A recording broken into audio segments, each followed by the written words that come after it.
Hello my friends, my name is Forge and welcome back to a brand new video. So today we got access to a brand new beta which is 1.16.220.52, which gives us some new changes to the height limits, and we also got changes to copper blocks, and plus we got some new Lush cave features which we're going to be talking about in today's video.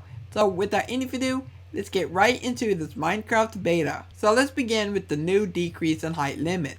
So originally we could go all the way to 0 up to 320 in the previous two betas. But now we can go from negative 64 all the way up to 320, which makes up a total of 380 blocks. So if I go and come down here, look at this. Look how far we can go down. I mean, it's absolutely insane. I mean, could you imagine the person that's wanting to build like a skyscraper? I mean, that skyscraper is going to be absolutely big, but it's going to be quite satisfying as a really good project for people to work on. But originally this would have been where the bedrock layer was, at layer 0. But if you were to go further down, then you would hit the void, then you would end up dying, and it's not a very good thing. But not only that, but ores in caves, they will generate down there as well. So we're now in a world that I loaded up last week, and this was before we got ourselves a new height limit that goes all the way to negative 64. So if I go ahead and dig right here, originally if I were to hit bedrock as I mentioned earlier, that would be it. Okay, you couldn't go any further down. But within these old worlds, it goes all the way down to bedrock. But if you go all the way down to negative 64, it is still bedrock. So if I go to an area that I have not loaded up yet or not explored, I go ahead and press enter. Then look at this. We're now in unloaded chunks.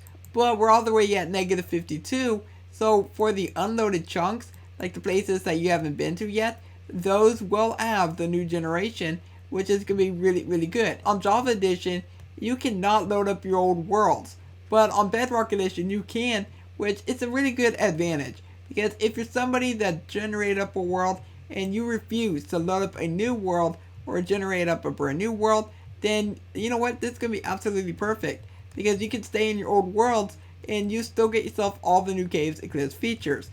And it kind of makes me wonder, is it going to be like this over on Java Edition? Because, as I mentioned, you cannot load up any of your old worlds, which is quite upsetting. But you have to load up a new world on Java Edition. But now, let's go talk about what else we got. Then we have the Azaleas. Now, as of right now, we only have the leaves and the flowering azalea and regular azalea. The azaleas look like they could make for a really good table. So if you're making like an underground build, try to use this for like a table in your dining room or something like that. Let's go ahead and move on to the next feature, which is going to be the drip leaf and the big drip leaf. Now for these two blocks, the only way that you can place down the small drip leaf is if you place it on clay. Now in Java Edition, you have the ability of placing these underwater, but that functionality has not come to the Bedrock Edition. But then we have the big drip leaf, which is not like the small one. You can go and place these on any block, but you cannot place them on sand. Now in order to get the big drip leaf, you have to bone meal the small drip leaf first, and then you get yourself the big drip leaf. You can grow these pretty high up, so I'm going to keep bone mealing this. Look up and look how high that is now. I mean, it just goes higher and higher and higher. And the moment I break this, we only get one drip leaf in return. Now if I go and stand on the drip leaf, then over time it's going to go ahead and start tilting downwards, and then it's going to drop you down. Which this is going to be really good for many parkour creators out there, because people really love to do parkour. They're always looking for new ways to make parkour a little bit more interesting. And this is definitely going to be one of those really cool things. So then we have the roots in the rooted dirt.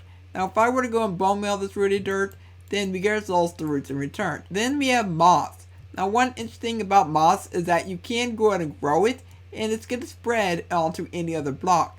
So if I go and bone meal this, look at this, we got ourselves the carpet, some azaleas, but not only that, and this can replace any block inside the game. So if I go and place it right there, and I interact with it with bone meal, look at this, the block's now being replaced with the new moss blocks. But unfortunately you cannot use this to replace bedrock, which is actually quite upsetting.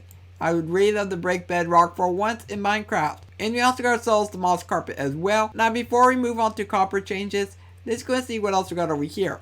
So we got ourselves some rooted dirt. If you till rooted dirt, then watch this, it turns into normal dirt. And what? We got ourselves a root. Do they drop roots when you till them? I actually did not know that. So that's actually another way of getting roots, if you really want to get roots. But once it turns to dirt, then you can go and turn it into farmland. And the hoe is also going to be used to break moss blocks. It's going to be the block that's going to be the most efficient. So if you want to break those, then go ahead and use an O. So now let's go talk about some copper changes. One cool thing is that you can now clean these by using an axe. Now if I interact with this, watch this. It's going to give us these particles, and it's going to tell you that we have now removed the wax. So if you interact again, you get yourself these bluish particles, but that pretty much signifies that you have removed one of the oxidation stages. You do it again, it turns right back to the clean state, but then you can wait a little bit longer, and then it's going to start to oxidize again. Then you can start the whole process over again. Now this also works for slabs, and this will also work for the stairs. In the changelog they stated, if you put waxed copper blocks inside of a furnace, then you can de-wax it, but I'm trying this and it doesn't work. And you might think, oh Forge, you're doing it wrong, you need a blast furnace. Well, I tried the blast furnace and still nothing. So this is broken for the time being, but if it's in the changelog, then this will be a feature. Now for the lightning rod change, whenever lightning strikes down on here, any kind of oxidized copper block, then whenever lightning strikes it, then watch this. It's going to remove oxidation, which is actually quite cool. But this will only remove the oxidation. But with that, that's pretty much it for everything that this week's beta of 1.16.220.52 has to offer us. Now down below in the comments, I do want you to tell me what you think of this week's beta. If you enjoyed this video, then please leave a like on it and subscribe so you don't miss any more videos by me in the future. Because if you're not subscribed, then you will more than likely miss a video, and it's not very good. So please subscribe, and I will catch you next time. Bye.